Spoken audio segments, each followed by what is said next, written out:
तो बच्चों आज के इस टॉपिक में हम डिस्कस करने वाले हैं डिफरेंट कॉन्फ़िगरेशंस प्रोटीन्स की। ठीक है, तो लास्ट टाइम मैंने डिस्कस किया था कि एक पेप्टाइड बॉन्ड का फॉर्मेशन कैसे होता है जब दो अमाइनो एसिड आपस में लिंक्ड होते हैं।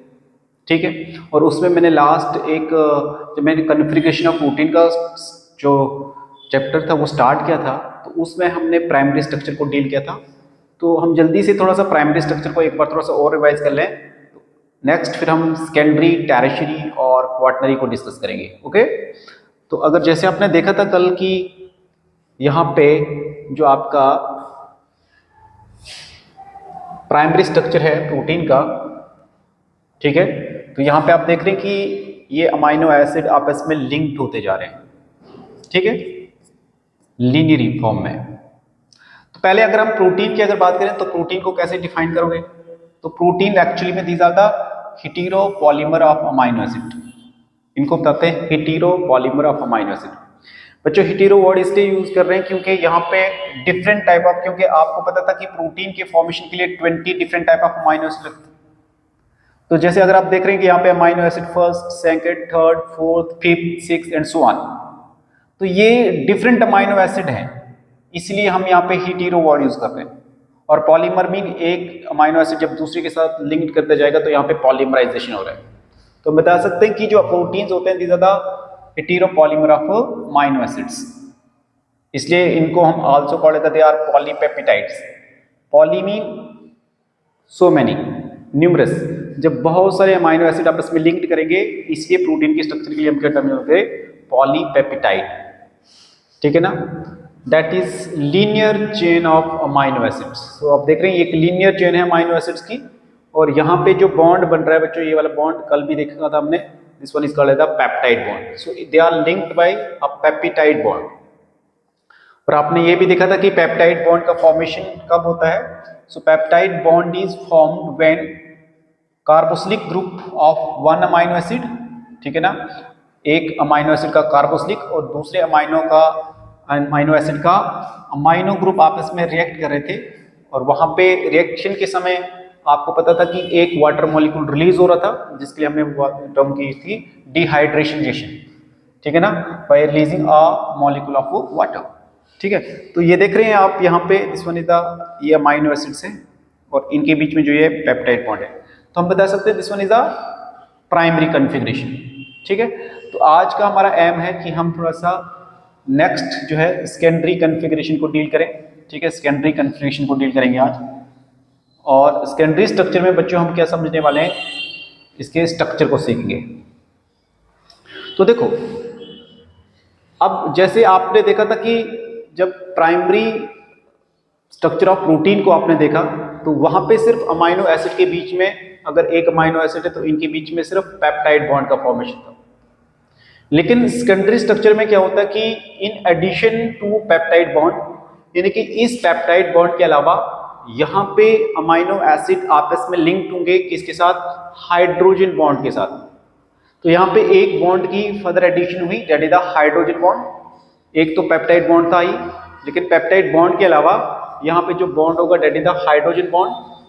और ये हाइड्रोजन बॉन्ड किसके बीच में बनेगा?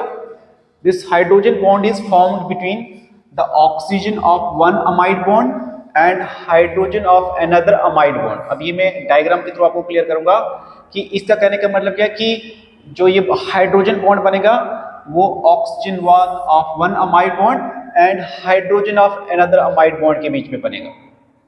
तो जैसे अगर आप देखोगे तो इस स्ट्रक्चर को आप थोड़ा सा अंडरस्टैंड करें, क्योंकि ये आपका सेकेंडरी स्ट्रक्चर है प्रोटीन का।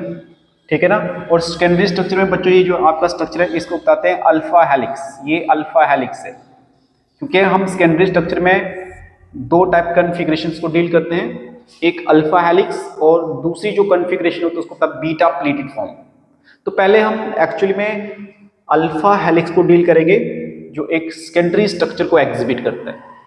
तो अगर आप देखोगे इसमें, तो ये सपोज मान के चलो यहाँ पे ये आप देख रहे हैं कि this one is the oxygen. ठीक है ना, तो मान के चलो अगर ये अमाइनो एसिड, यहाँ पे इसको अगर मैं R1 दे रहा हूँ, इसको R2 नाम दे रहा हूँ, इसी तरीके से ये R3 होगा। ठीक है, और जो नेक्स्ट होगा डेट इज द R4। तो आप देख रहे हैं कि ये अमाइनो एसिड आपस में एक दूसरे के साथ लिंक्ड है, ठीक है। और आप देख रहे हैं कि यहाँ पे जो इस अमाइड बॉन्ड का हाइड्रोजन और इस अमाइड बॉन्ड का ऑक्सीजन जो आपस में बॉन्ड बना रहे हैं, तो बच्चों इसके लिए एक्चुअली में हम क्या टर्म यूज करते हैं, हाइड्रोजन बॉन्ड। तो एक तो कंटिन्यूसली देखो लीनियर फॉर्म में अमाइनो एसिड लिंक्ड हो रहे हैं with the help of peptide bond, लेकिन इस पेप्टाइड बॉन्ड के अलावा अल्फा हेलिक्स में आपको एक और बॉन्ड दिख रहा है, that is called the hydrogen bond. और एक हेलिकल टर्म में अगर यहां से लेकर और यहां तक ये एक हेलिकल टर्न होता है, तो ये एक्चुअली में हेलिक जो आपका अल्फा हेलिक्स होता है, ये एक हेलिकल की फॉर्म में जो है आपका स्ट्रक्चर एग्जिबिट करता है। और यहां पे अगर आप देखेंगे कि एक हेलिकल टर्म में अबाउट 3.6 रेजिड्यू होते हैं अमाइनो एसिड्स के। अगर सपोज मान इसको मैं एक हेलिकल टर्म में इसको R1 बता रहा हूं, दूसरे नंबर पे इसको मैं R2 बता रहा हूं, इसी तरीके से मैं R3 बता रहा हूं, तो आप देख रहे हैं कि पूरे 3 अमाइनो एसिड तो हैं, लेकिन उसके बाद 0.6 अमाइनो एसिड का जो पार्ट है वो यहाँ पे एक हेलिकल टर्म में हमें नजर दिख रहा है। तो हम बता सकते हैं कि एक हेलिकल टर्म में इनके साथ टोटल अमाइनो एसिड कितने होते हैं, 3.6। और ये जो हाइड्रोजन बॉन्ड बन रहा है यहाँ पे, तो ये इसकी कॉन्फ़िगरेशन को स्टेबल करने के लिए बन रहा है, ठीक है ना। तो ये एक्चुअल में बच्चों आपको डायग्राम नहीं ड्रा करना, आपको सिर्फ इसको अंडरस्टैंड करना है। आप रफली इसको इस मैनर से आप अपनी राइट हैंडेड अल्फा हेलिक्स का डायग्राम स्ट्रक्चर ड्रा कर सकते हैं। और साथ साथ में आप थोड़ा सा ये शो कर लेना कि जैसे यहाँ पे आपने देखा कि आप डॉट में ये शो करना कि हाइड्रोजन बॉन्डिंग हो रही है, क्या हो रही है, हाइड्रोजन बॉन्डिंग। ऐसे आप डॉटेड लाइन में शो कर सकते हैं। और आपको पता है कि ये एक एन टर्मिनल होगा और इसका ये क्या होगा, सी टर्मिनल होगा, ठीक है। So this one is the structure of what, alpha helix. तो बच्चों अगर अल्फा हेलिक्स की बात करें, तो अगर अल्फा हेलिक्स के मैं कुछ आपके साथ पॉइंट डिस्कस करूं जो हमने अभी डील किए, तो आपने देखा कि सेकेंडरी स्ट्रक्चर में जो आपने अल्फा हेलिक्स को अभी डील किया, ठीक है। तो अल्फा हेलिक्स में क्या देखा आपने, it is the right handed rotation of spirally coil. ये एक्चुअली स्पाइरली कॉइल होता है एक क्लॉकवाइज डायरेक्शन में, इसलिए इसको हम बात करते हैं जब क्लॉकवाइज डायरेक्शन में ये मूव कर रहा है, तो इसलिए हम राइट हैंडेड वर्ड यूज करेंगे। और आप देख रहे हैं कि अप्रोक्सीमेटली 3.6 अमाइनो एसिड हर एक इन ईच टर्म। तो एक टर्म में अल्फा हेलिक्स में 3.6 अमाइनो एसिड प्रेजेंट होते हैं। और आपने देखा था कि क्योंकि चेन एक ही थी, अगर ये एक अल्फा हेलिक्स है, तो क्योंकि चेन एक ही है, तो जब भी यहाँ पे इनके बीच में जो हाइड्रोजन बॉन्डिंग हो रही थी, तो उस हाइड्रोजन बॉन्डिंग को हम बताते हैं इंट्रामोलिकुलर हाइड्रोजन बॉन्डिंग। ये ध्यान दें कि यहाँ पे जो बॉन्डिंग होगी, हाइड्रोजन बॉन्डिंग होगी, वो कौन सी होगी, इंट्रामोलिकुलर। तो इंट्रामोलिकुलर हाइड्रोजन बॉन्डिंग क्या होती है, जब hydrogen bonding with in the chain हो, यानी कि चेन सेम हो और उसी चेन के अंदर यहाँ पे बॉन्ड हो, तो उस टाइप ऑफ बॉन्डिंग के लिए हम क्या टर्म यूज करते हैं, intramolecular hydrogen bonding. Alpha helix में इंट्रामोलिकुलर हाइड्रोजन बॉन्डिंग होगी। लेकिन जब हम बीटा प्लेटेड की बात करेंगे, वहां पे इंट्रा की जगह इंटरमोलिकुलर हाइड्रोजन बॉन्डिंग होगी, ठीक है ना। That is between two amino acids of same chain. तो इंटरमोलिकुलर हाइड्रोजन बॉन्डिंग करने का मतलब क्या होता है कि जैसे दो अमाइनो एसिड के बीच में जो हाइड्रोजन बॉन्डिंग बन रही थी, तो वो एक सेम चेन से बिलोंग करेंगे। तो इसका एग्जांपल आप मेमोराइज कर लें कि भाई आपके कौन कौन से ऐसे प्रोटीन्स हैं जो इस अल्फा हेलिक्स के स्ट्रक्चर को एग्जिबिट करते हैं, क्योंकि इससे क्वेश्चन बन सकता है। तो इसमें आप मोस्ट कॉमन जो एग्जांपल है, तो सबसे पहले आप देखेंगे कैराटीन है, मायोसिन है और ट्रोपोमायोसिन है। So these are the examples of what, alpha helix. और अल्फा हेलिक्स कौन सा स्ट्रक्चर एग्जिबिट कर रहा है, सेकेंडरी स्ट्रक्चर। तो आप देखेंगे दिस वन इज दैट आपका एक टाइपिकली स्ट्रैंड ऑफ हेयर है। आपके जो हेयर्स में आपका प्रोटीन होता है, वो होता है आपका कौन सा, कैराटिन। क्या होता है, कैराटिन। अगर मैं इसको अंदर से देखूं हेयर के, जो आपको एक टाइपिकली स्ट्रैंड ऑफ हेयर है, तो आप यहाँ पे देखेंगे कि ये वाला जो स्ट्रक्चर है ये कैराटिन का है। तो कैराटिन में ये जो आपके स्ट्रक्चर्स हैं, these are the alpha helix. किसके स्ट्रक्चर है ये, अल्फा हेलिक्स के। अब नेक्स्ट में हमें ये देखना है कि जो सेकेंडरी स्ट्रक्चर का सेकंड फॉर्म होता है, क्योंकि इसके हम दो फॉर्म्स पढ़ते हैं, एक अल्फा हेलिक्स और दूसरी पढ़ते हैं बीटा प्लेटेड फॉर्म। तो अगर बच्चों ये देखोगे, so this one is the alpha helix, sorry, ठीक है, ये आपका आ गया अल्फा हेलिक्स जो अभी हमने देखा। तो ये है बीटा प्लीटेड शीट्स, इनको बताते हैं beta pleated sheets.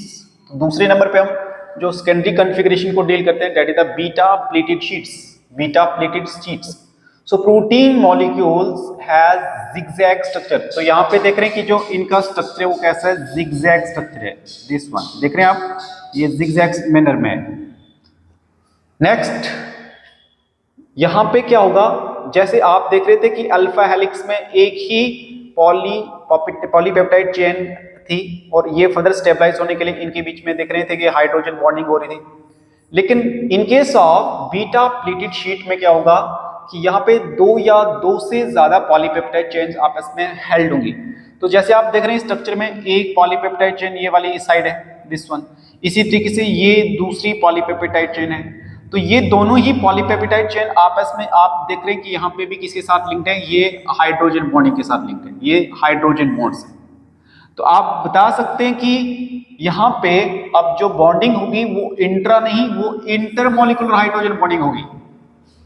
So in case आप जब आप कॉन्फ़िगरेशन ऑफ प्रोटीन में बीटा प्लीटेड की बात करते हो तो instead of intramolecular hydrogen bonding तो यहाँ पे कौन सी वाली बॉन्डिंग आपको दिख रही है, that is called as the intermolecular. ठीक है, क्योंकि आप देख रहे हैं कि इंटरमॉलिक्यूलर में अभी मैं नेक्स्ट स्ट्रक्चर में देखूंगा कि भाई यहाँ पे ये आपस में कैसे लिंक्ड होती है। और इसका जो मोस्ट कॉमन एग्जांपल है दैट इज द फाइब्रिन। और ये जो फाइब्रिन एक प्रोटीन है ये आपके सिल्क में पाया जाता है। किस में पाया जाता है, ये सिल्क में पाया जाता है। सो अगर आप देखेंगे, ये देख रहे हैं, देखो यहां से आपका ये बीटा प्लेटेड शीट है, तो ये एक अमाइनो एसिड की चेन है। अब यहां से ये बैंड की और फर्दर देखेंगे कि यहाँ पे दोनों के दोनों आपस में जो स्टेबलाइज्ड हो रही है वो किसकी हेल्प से हो रही है, with help of hydrogen bonding के साथ। ठीक है ना। तो एक्चुअल में पहले हम समझेंगे कि एक्चुअली में जो ये बीटा प्लीटेड शीट्स हैं या जिनको हम बीटा शीट्स भी बताते हैं, तो एक्चुअली में इनका नाम इसलिए बच्चों हम बताते हैं because the surface of the beta sheets appear pleated, क्योंकि इनकी जो शेप होती है वो प्लीटेड की फॉर्म में अपीयर होती है। And these structure therefore called as the beta pleated sheets, इसलिए इनको बताते हैं बीटा प्लीटेड शीट, क्योंकि जो इनकी अपीयरेंस होती है वो एक प्लीटेड फॉर्म में अपीयर होती है। That's why they are called the beta pleated sheets. Clear है। अब यहाँ पे अगर आप देखोगे तो इस बीटा प्लेटेड शीट को भी हम पता दो तरीके से, दो टाइप्स में पढ़ सकते हैं। एक होगी पैरेलल और एक होगी एंटी पैरेलल। तो पैरेलल कहने का मतलब क्या है कि अगर जैसे आप देख रहे हैं यहाँ पे अगर सपोज आपका N terminal to C terminal है तो बच्चों तो दूसरी चेन भी होगी वो भी N terminal to C terminal में होगी। और ये दोनों ही चेन आपस में फर्दर किसके साथ लिंक्ड होंगी, हाइड्रोजन बॉन्ड के साथ। तो इसको बताते हैं पैरेलल, यानी कि run in the same direction, N2C और N2C। और इसका मोस्ट कॉमन एग्जांपल है फ्लेवोडॉक्सीन। ये एक प्रोटीन है जो पैरेलल स्ट्रक्चर को एग्जिबिट करता है। लेकिन अगर आप यहाँ पे एंटी पैरेलल में देखेंगे तो एंटी पैरेलल में क्या हो रहा है कि एक जो आपकी पॉलीपेप्टाइड चेन है वो N2C टर्मिनल में है और दूसरी जस्ट इसके अपोजिट डायरेक्शन में है। और अभी जो मैंने अभी बीटा प्लीटेड शीट की एग्जांपल बताई तो वो एक्चुअली में कौन से वाले स्ट्रक्चर को एग्जिबिट करती है, that the anti parallel. So stand in A sheet run in opposite direction, एक देखो एन टर्मिनल टू सी और यहां से दूसरे अपोजिट डायरेक्शन में।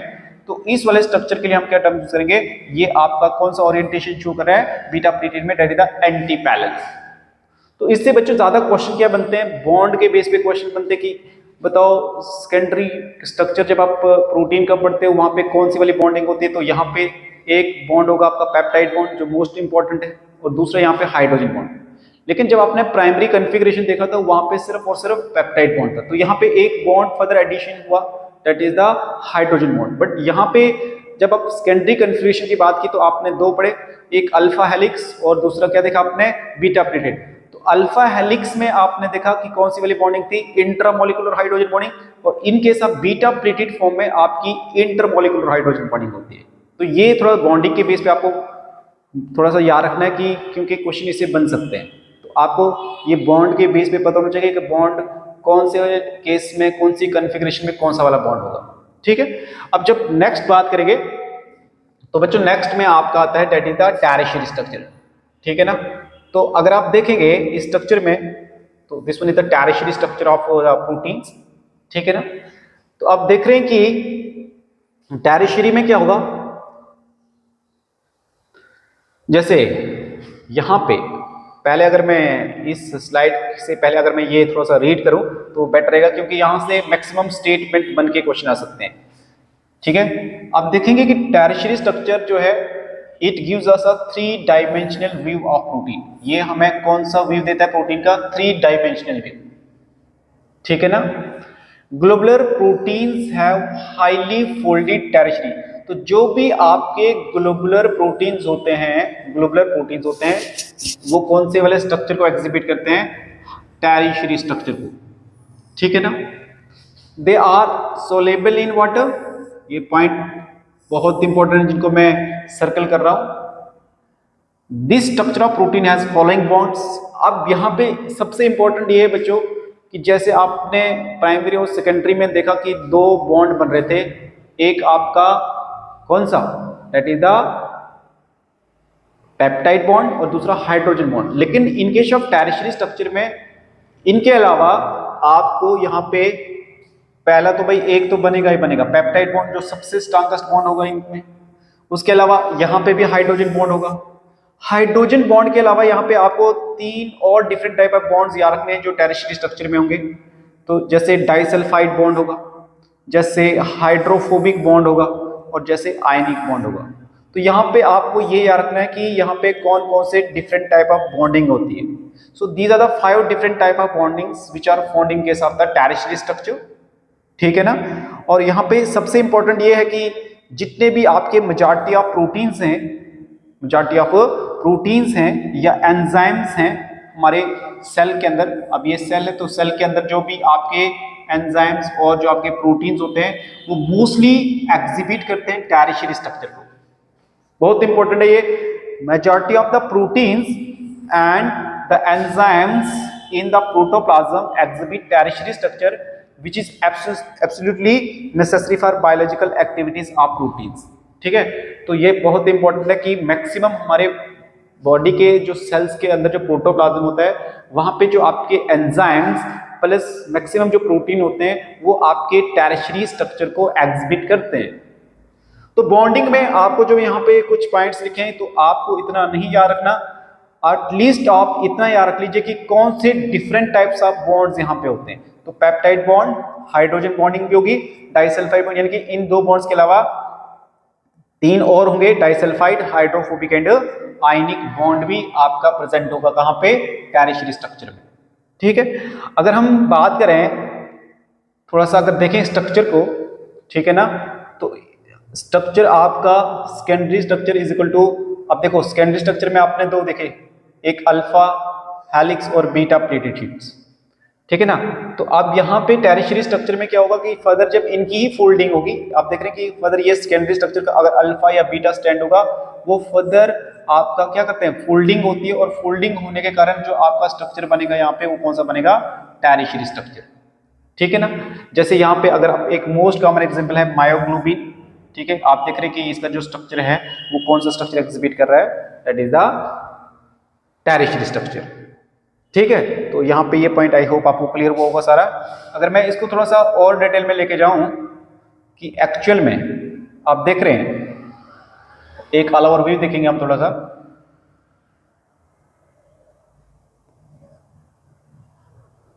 देखो, तो ये था आपका प्राइमरी स्ट्रक्चर, ये आपने देखा था। ठीक है, जिसमें आप अमाइनो एसिड लीनियरली अरेंज कर रहे थे। ये है आपका बीटा प्लेटेड शीट, है ना, सेकेंडरी वाला स्ट्रक्चर। अब इसी में आप देखोगे तो ये वाला आ गया आपका अल्फा हेलिक्स। तो अब देखो एक्चुअल में क्या हो रहा है, जब ये कॉन्फ़िगरेशन कैसे चेंज हो रही है, प्राइमरी से ही सेकेंडरी बनता है, सेकेंडरी से फर्दर टर्शियरी बनेगा और टर्शियरी से फर्दर आपका क्वाaternary स्ट्रक्चर जो है डेवलप होता है। तो आप देख रहे हैं कि प्राइमरी से आपका ये सेकेंडरी स्ट्रक्चर, चाहे वो बीटा प्लेटेड शीट हो चाहे वो अल्फा हेलिक्स हो, तो आप देखेंगे कि यहाँ पे ये वाला अगर यहाँ पे ये टर्शियरी स्ट्रक्चर शो हो रहा है तो इसके अंदर अगर मैं ये वाला जो स्ट्रक्चर थोड़ा सा शो कर रहा हूँ तो ये आपका एक अल्फा हेलिक्स है। तो इसी तरीके से यहाँ पे बहुत सारे अल्फा हेलिक्स होंगे और वो alpha helix further different type of bonding के साथ एक दूसरे के साथ जुड़े हुए होंगे। इसी तरीके से आप देख रहे हैं कि ये वाला जो स्ट्रक्चर है ये फर्दर टर्शियरी स्ट्रक्चर आपका जो स्ट्रक्चर डेवलप कर रहे हैं वो कौन सा है? क्वाaternary स्ट्रक्चर को एग्जिबिट कर रहे हैं। ठीक है, तो this one is all about the primary, secondary and the tertiary structure of the proteins. तो नेक्स्ट में अब जो हमारा आने वाला क्लास होगा उसमें बच्चों में आपके साथ प्रोटीन के फंक्शंस जो आपके एनसीईआरटी बेस्ड है उनको आपको डील करना है।